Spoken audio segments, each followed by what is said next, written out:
ఇప్పుడు మ్యానుఫ్యాక్చరింగ్ సెక్టార్లో ఆర్బీఐ ఇచ్చిన నివేదిక ప్రకారం గ్రాస్ వాల్యూ యాడెడ్ అంటే జీవీఏ అంటారు. సౌత్ ఇండియాలో ఆంధ్రప్రదేశ్ 2019-24 మధ్య మొదటి స్థానంలో నిలబడింది. భారతదేశం మొత్తం మీద చూసుకుంటే 5వ స్థానంలో నిలబడింది. దేంట్లో? మ్యానుఫ్యాక్చరింగ్,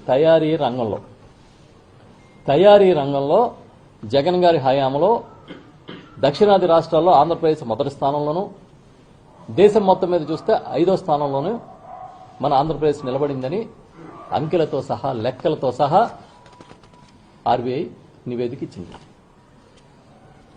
ఆ పారిశ్రామిక అభివృద్ధికి సంబంధించిన గ్రాస్ వాల్యూ యాడెడ్ జీవీఏ చూస్తే మనం ఎక్కడున్నామనంటే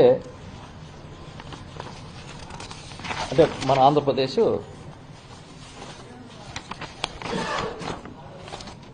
సౌత్ ఇండియాలో మొదటి స్థానంలోనూ భారతదేశంలో 8వ స్థానంలోనూ ఉన్నాం.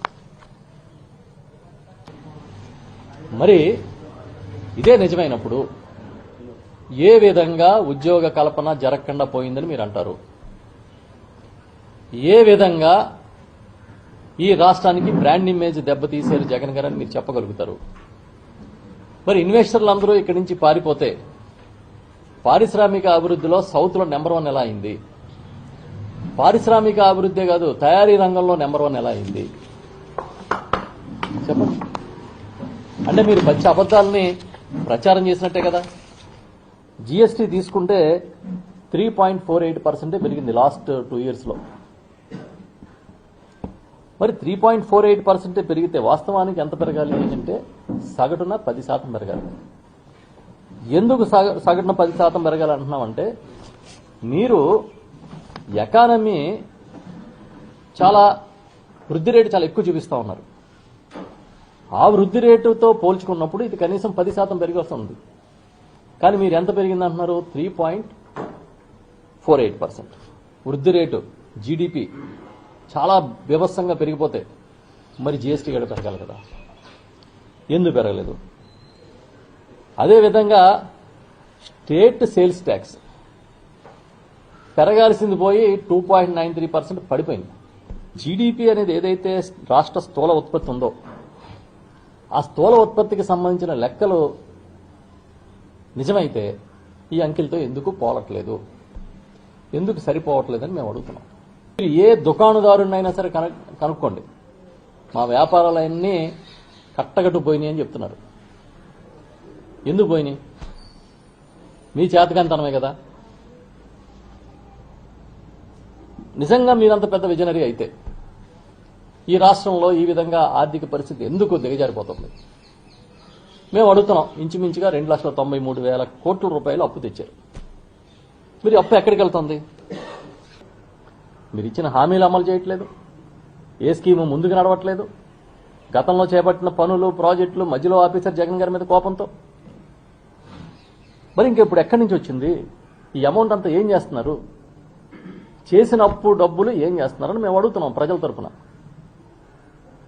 జీతాల టైంకి ఇవ్వట్లేదు. కేంద్రం ఇచ్చేది అప్పే కదా, 10,000 కోట్లు. వరల్డ్ బ్యాంక్ నుంచి అప్పు కేంద్రం మీద అరేంజ్ చేసింది.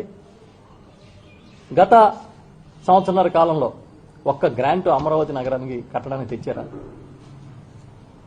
మళ్ళీ ఇప్పుడు 2వ దశ భూములు తీసుకుని ఆ రోజు మేము కట్టి ఉంటే అది మున్సిపాలిటీ అయి ఉంటుంది కాబట్టి ఇప్పుడు మేము మున్సిపాలిటీ కాదు అంతర్జాతీయ మహానగరం నిర్మాణం చేస్తామని మళ్ళీ రైతుల భూములు లాక్కోవడానికి సిద్ధమవుతున్నారు కదా.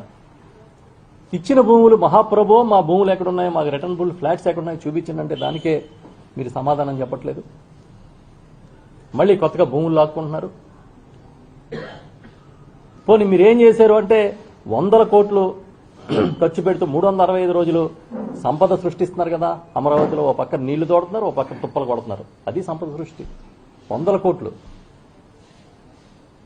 నిపుణులు చెప్తున్నారు ఒకవేళ అంటూ అమరావతి నిర్మాణం చేస్తే కూడా అది ఫ్లోటింగ్ సిటీ లాగా తయారవుద్దని. అంటే మీరు ఎవరిని మోసం చేయకుండా వదలరే ఈ రాష్ట్రంలో. అసలు అమరావతి రైతు చనిపోతే మీకు చీమ కుట్టినట్లేదు.